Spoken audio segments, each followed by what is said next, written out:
Hello everyone, welcome back to our channel.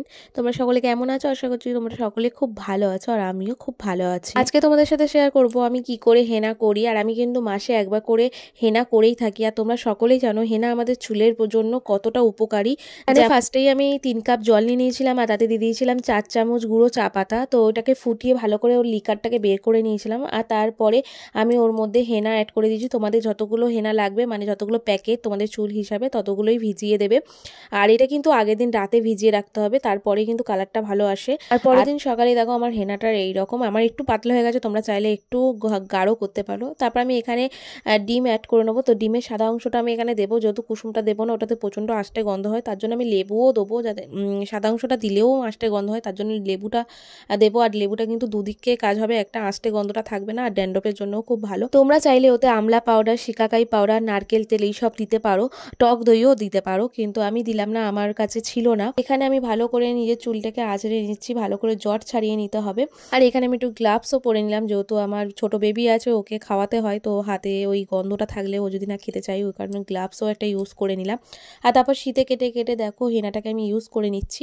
তো আমার একটু বললামই পাতলা হয়ে গেছে, তোমরা চাইলে একটু গাঢ় করে নিতে পারো, জলের পরিমাণটা কম দিতে পারো। আর যেহেতু ডিমটা দিয়েছি ওই জন্য আরও একটু পাতলা হয়ে গেছে। তো যাই হোক, তোমরা সকলেই জানো হেনা কিন্তু আমাদের চুলের জন্য খুব উপকারী। আর বিশেষ করে শীতকালে ড্যান্ড্রফের থেকে মুক্তি পাওয়ার জন্য হেনা তোমরা করতেই পারো। হেনা করলে চুল ওঠাটাও খুব কমে, আর চুল সিল্কি স্মুথ এইগুলোও হয়।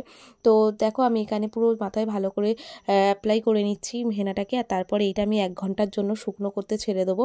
আর যেহেতু পাতলা ছিল ওই জন্য তাড়াতাড়ি শুকনো হয়ে গেছিলো। শুকনো হয়ে যাওয়ার পর তোমরা কেউ শ্যাম্পু করবে না, হেনাটাকে 1 দিনের জন্য পুরো রেখে দেবে, তাহলে হেনাটা আরও ভালো কাজ হবে। তো আমি শুকনো হয়ে গেলে আমি কোনোদিনই শ্যাম্পু করি না, আমি জাস্ট এমনি নর্মাল জল দিয়ে ধুয়ে নিই।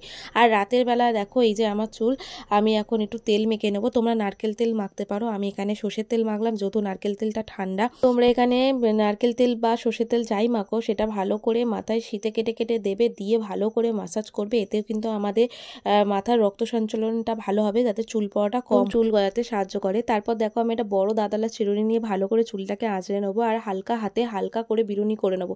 তো আমাদের অনেকের ধারণা যে টাইট করে বিরুনি করলে নাকি খুব তাড়াতাড়ি চুল বাড়ে, এটা একদম ভুল ধারণা, কেউ এরকম করো না, এতে আরও চুলের ক্ষতি। আমি শ্যাম্পু করে নেবো, যেমন নর্মাল শ্যাম্পু কন্ডিশনার তোমরা ইউজ করো, করে নেবে। তারপর তোমরা ম্যাজিকটা দেখতেই পাবে, একবার ট্রাই করে আমাকে কমেন্টে জানিও যে কেমন রেজাল্ট পেলে। তা আমি তো এইভাবেই করে আসি।